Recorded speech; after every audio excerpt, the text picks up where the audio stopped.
The recoil system is a hydropneumatic recoil system, meaning it uses like a shock oil absorber whenever it goes backwards, and then it uses nitrogen pressure to push the gun forward back into battery.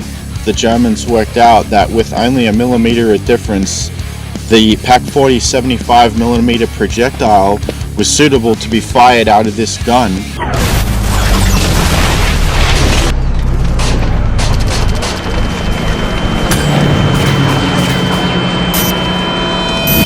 World War II German FK-288R. Cut.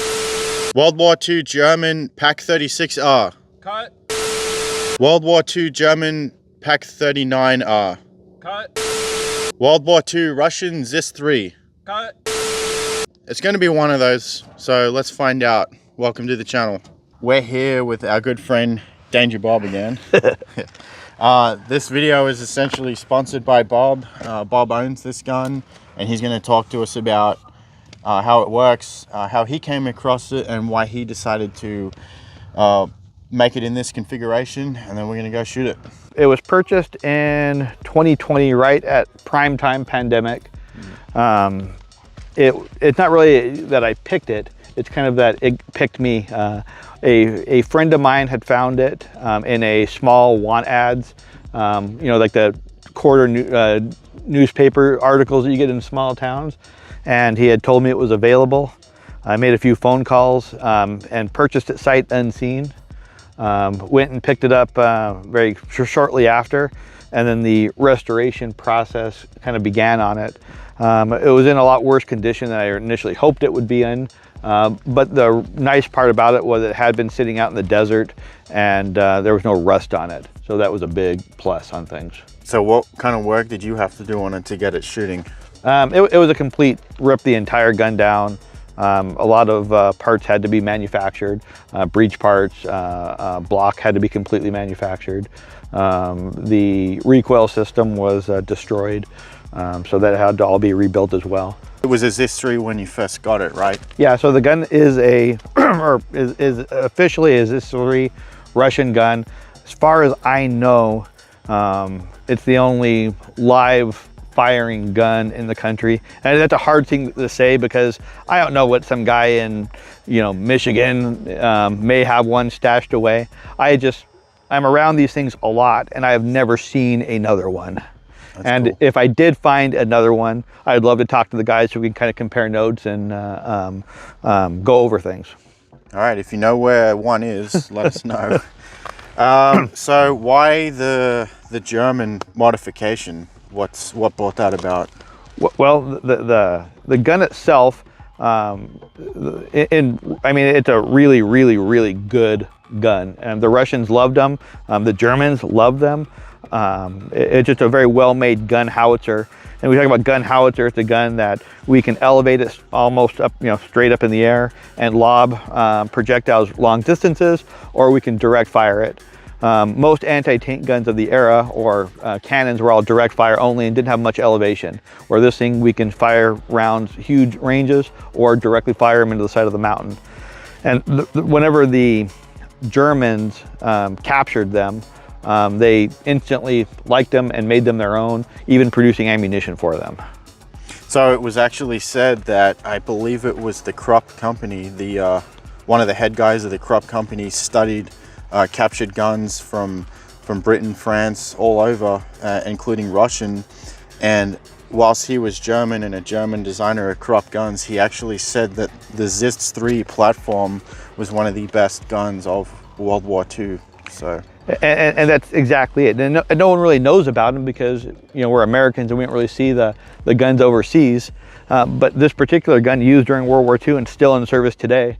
It's a lot like our M2s or our 1911s that have been in service for, you know, almost 100 years. And granted, it's not like this is a in-service gun, but it's still being used by a lot of probably overseas right now in by some of the smaller armies. So talk about briefly, you've done the PaK-40 restoration. Talk about comparing that to knowing that this was a stopgap gun while the Germans were waiting for the PaK-40. What differences do you see from the PaK-40 to this gun? So the biggest difference is with the PaK-40, And people always say it, that the Germans are overcomplicate everything. And with this gun, all your tolerances are a whole lot lighter, where with the German Pak 40, the tolerances on it were exactly everywhere. And we're trying to restore a gun that's 70 years old, that's been out in the weather, that has perfect tolerances. It is really hard to get things apart. Everything seems to be breaking on them. It's a lot of work. Where the Russian stuff, the tolerances were, when you get to Russian tolerances, where everything was pretty easy. It seems that the Russian stuff comes apart a lot easier. The one downside is the Russians used a lot milder steel on things. So things like bolts and nuts and it break off if you try to put any type of torque on them. But like everything, it's once you spend more time getting broken bolts out of the gun than you do doing anything else. And but then you just go to your Ace Hardware or McMaster Car and order new bolts, and you're back in business. So that is way simpler. The whole design is way simpler as well. The breech mechanism is simpler. The trigger mechanism is simpler. Everything on this gun is made substantially simpler than the Pak 40. So we're going to get into kind of how this gun works. So start with the muzzle brake. Like what does, for people who are new to artillery, what does this do? And how is this compared to a lot of the other muzzle brakes out there? Well, the muzzle brake, it basically reduces probably 40% recoil on the gun. So with this one, we have a relatively short barrel and a muzzle brake. And I say 40% is, depending on muzzle brakes, anywhere from 10% all the way up to 60%. But so about 40% less recoil that you would normally have. The recoil system is a hydropneumatic recoil system, meaning it uses like a shock oil absorber whenever it goes backwards, and then it uses nitrogen pressure to push the gun forward back into battery. So let's talk about that real quick, the nitrogen aspect. A lot of people hear there's nitrogen in a gun, but they don't really know what that means. So essentially, correct me if I'm wrong, but we're talking about when the gun's relaxed and in this current position, there's a chamber with pressurized nitrogen. But when that gun recoils, that chamber compresses air and it needs to relax itself. Exactly. And then so the nitrogen is compressed, and then it uses that compressed air to push the gun back in and back into battery. It's like a giant spring, but with nitrogen. Right here is our elevation gear. Right here is our traverse gear. This right here is our trigger. And as you can see, it's a direct linkage that goes from here to a button on the block that fires it. Unlike the German gun, which has about 3 different linkages in between the two. This one is as simple as you can get, very similar to like the US 57. We probably copied some parts of it when we built that gun. This over here is what we would use to drop the block and load it. Once the round is placed in, it pushes the extractors back, allowing the block to drop. So typically with the firing cycle of this gun, the gun recoils all the way back here to its full recoil. And then once it reaches back into, there's actually a nifty little, right about here, this will trip the block to drop. And once the block drops, it typically will fling out the shells. And then the gun is left in this operation ready for another round to be quickly placed in. It's actually a semi-automatic operation where the block is ready to go, and to where the next round will be quickly placed in there and fired. So initially, when the Russians went into development of the ZIS-3, the lead engineer for all the Soviet artillery was very against new change to their system. Initially, he had heard German propaganda about German tanks being really heavily armored and that a light artillery piece was unable to penetrate the armor. As the war went on, it was found that even Dushka, early models of that, could actually penetrate some of the German armor. So therefore, Graben, who was one of the designers of the main designer of the ZIS-3. So Graben took it into his own hands to develop the ZIS-3 because he saw the need for it. even though he was receiving pushback. But interesting fact about that is that initially the lead artillery chief had a bunch of weapons on display, and then Stalin came and visited. And Grabin was not supposed to have displayed the ZIS-3. However, he did drag it out of its storage area and put it in line of where Stalin would walk by. And Stalin actually was walking by and saw it off to the corner, and he actually veered off from his original course and went over and inspected the ZIS-3, and he called it a masterpiece. Of the time, he said that this is a very well thought out designed weapon system, particularly for artillery. And at that point, it was noted that the current Marshal Kulik, who is the lead artillery chief, that he was inept, so they decided to put Grabin into service instead of him. And at that point, the development of the ZIS-3 cannon proceeded. It was designed off of a 76.2 millimeter gun that was off the F-22 USV. They added a muzzle brake system on the end of it to reduce recoil. The kind of design of the gun was meant to be a very light, portable, but still a fairly powerful weapon system. And Grabin did achieve that in his development. Something that he succeeded at is that he initialized better production technology than the F-22 USV. So they began rolling them out on conveyor belt systems, and factory workers, which was often men that were ineligible for the draft, they would arm these factories, and they actually became very skilled workers. It took 3 times less to produce a ZIS-3 cannon than it did the F-22 USV at 2/3 the cost of one. So Stalin, when he inspected the ZIS-3, he decided that it could have had extra protection for the crew. He said, why not add 3 fingers height? Just that 3 fingers was enough to add pretty full coverage for the crew that was arming this anti-tank weapon. Over the course of production, over 103,000 of those were made. In retrospect, compared to the all German artillery pieces, only roughly 100,000 of every variant of German artillery was made, versus this one single one had over 100,000 of them. This was eventually replaced by the D-44, but it was found to be too heavy compared to this. This was easy for Soviet soldiers at the time to mount on the back of Lend-Lease Jeeps and stuff like that. There's even videos and pictures of these being towed by horses. So it was a very light, reliable, and accurate weapon system for the time, and then on top of that, being able to cheap and mass produce it, it turned out to be one of the most effective artillery pieces in World War II. You will see these today in several modern African and Asian countries where they were sold to, at the time, Soviet allies, and eventually sold to some third world countries. So these are being used in modern day. So this is actually my first time seeing the ZIS-3 configuration. There is also a tank of sorts that has this same gun, which is the PT-76. However, this is the first time I've seen an artillery piece, and we are going to shoot it today, so I'm pretty excited about that. And then we at Restoration Passion like detailed pieces, and the fact that this has all the markings, camo netting, the fine little details, and the fact that it's mocked up as the German Captured, it's pretty unique. You probably won't find very many examples of that behind us today, so pretty unique piece.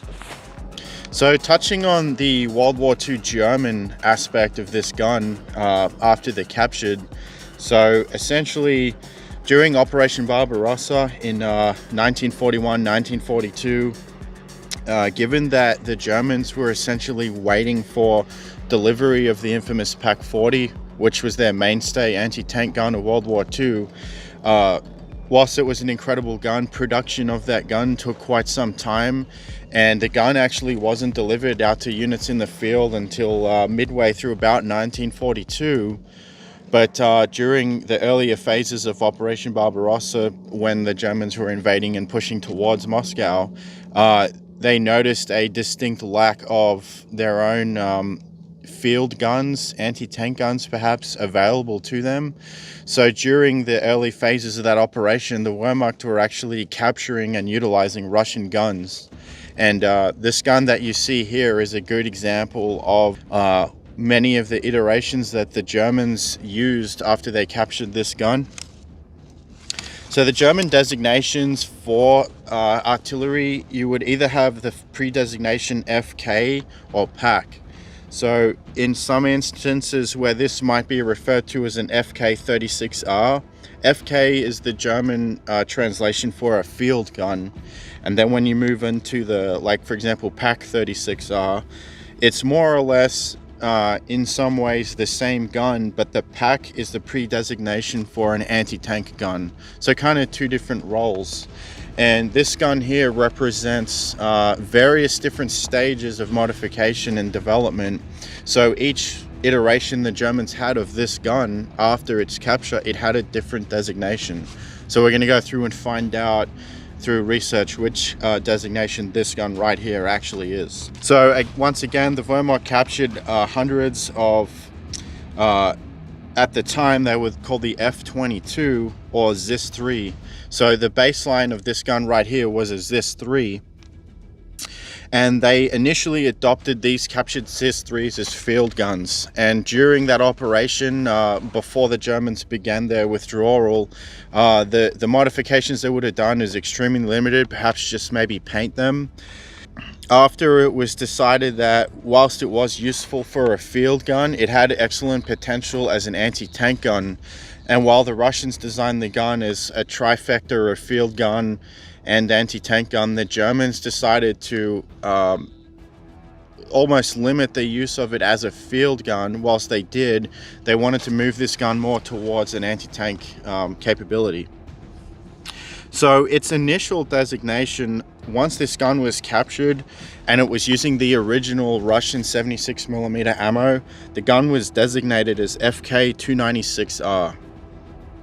And yeah, once again, that FK-296R just uses original ammo that came with the Russians, and perhaps maybe a paint job and some light modifications.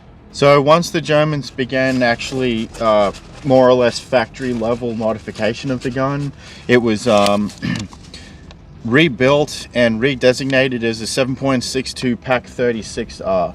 And the PAK-36 was more or less the same gun, but the chamber was actually opened up to receive the same projectile but with a much larger case, which was almost comparable to the PAK-40 case. And it was a good projectile, but the Germans figured in order to be utilized the best way in an anti-tank role, that projectile needed more power behind it. So in order to achieve that, they more or less honed out the chamber in the earlier iterations to take the bigger round. So once it was rechambered to PAK-36R, they had to do modifications like modify the recoil system in order to take that larger recoil stroke from a heavier projectile. And one of the things the Germans did to some of the Russian guns was the position of the traverse and elevation wheels was not exactly ideal for an anti-tank role. So in order to achieve a better anti-tank role, the Germans did two things. They decided that the shield of the gun was essentially too high for an anti-tank role, so they cut the shield down, and they even used pieces of their own PAK-40 pintle mounts to lower the shield. And then they essentially reconfigured the traverse and elevation controls so the shooter could get down much lower and adopt a lower position. And the point of all of this was to make the profile of the gun and the gun crew much lower to establish better camouflage for an anti-tank purpose. So what is this here? What is that? Well, it would be the hound or the dog. And you have to guess that if you are a German soldier that was given a Russian gun, you probably wouldn't give it a pretty German name. You would probably pretty much call it a dog, and that's what this thing is. It's a dog, and it shoots, and it's a reliable dog, but it's the dog. Yeah, I can imagine being one of these guys and you're hearing guys talk about this new cutting edge like Pac 40 gun, and then you get one of these, you're going to be a little bit salty about it, maybe. Yeah, even if it pretty much is a better gun, you're definitely going to be salty about it. So you named the dog. Yes. All right, that's cool. Let's see how the dog shoots. Yep.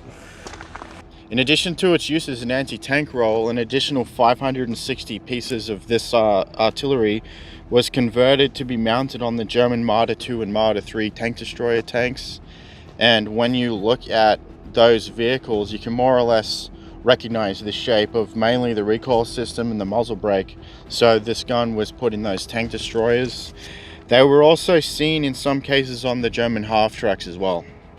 So these rings here are very indicative of German anti-tank gun crews, and what they would do essentially with each tank kill they had, they'd add an additional stripe or a ring to the barrel. It wasn't always done, but it was a common practice. So we decided that this gun has taken out at least 5 enemy tanks, which I would make this a pretty experienced anti-tank gun crew. So this gun was, all in all, for the Germans during World War II, it was a stopgap gun. So once again, waiting for the Pac 40 to be delivered, a lot of the Germans knew of this cutting edge anti-tank gun, and the Germans just couldn't roll it out fast enough. So this gun being captured and rechambered, it eventually became the stopgap anti-tank gun while the Wehrmacht was waiting for the Pac 40.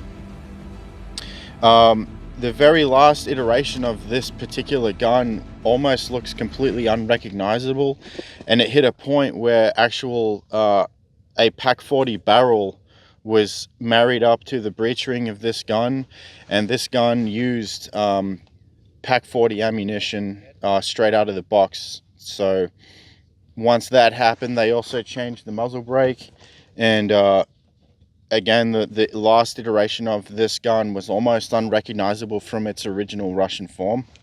So what you see here is the representation of factory ammo the Germans actually made for this gun.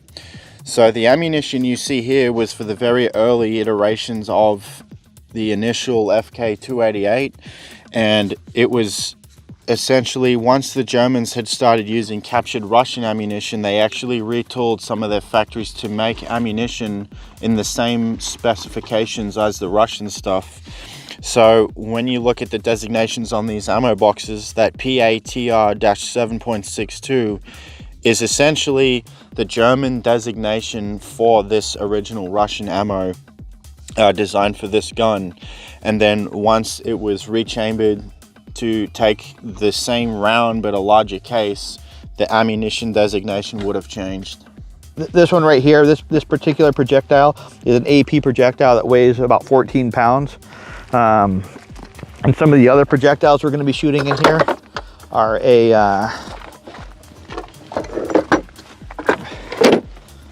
high explosive projectile with no high explosive in them, basically just a giant hollow point.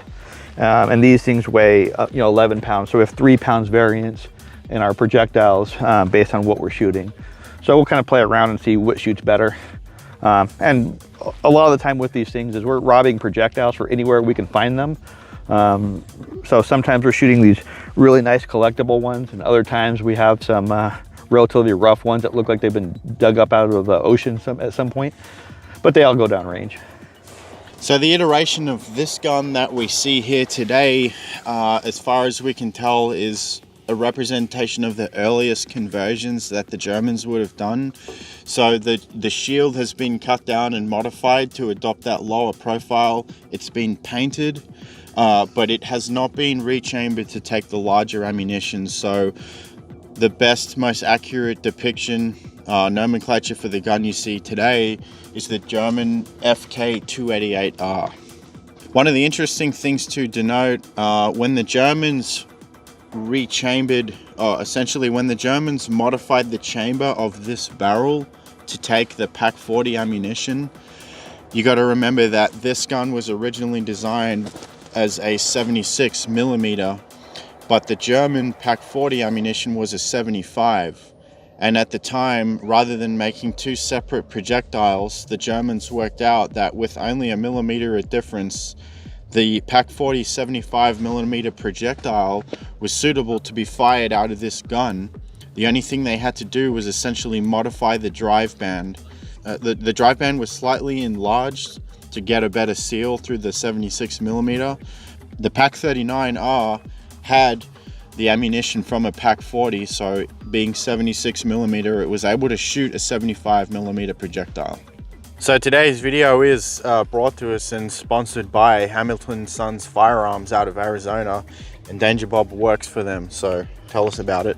Well, this is kind of what we do at Hamilton Sons Firearms, is we restore these big cannons, bring them back to life, do load development on them. This one just happened to be one of my private guns. But it's what we do, it's what I do, and it's a very unique job, I guess. Okay, so we're going to go and shoot this thing now and see how it goes, and thanks for bringing it out so we can film it. Yep, I always enjoy being out here, and in fact I probably learned some from these guys here who do a lot more research than I actually do. So yeah, so again, like, this is probably the only footage you are going to see on YouTube with modern footage of one of these guns in action, so enjoy it.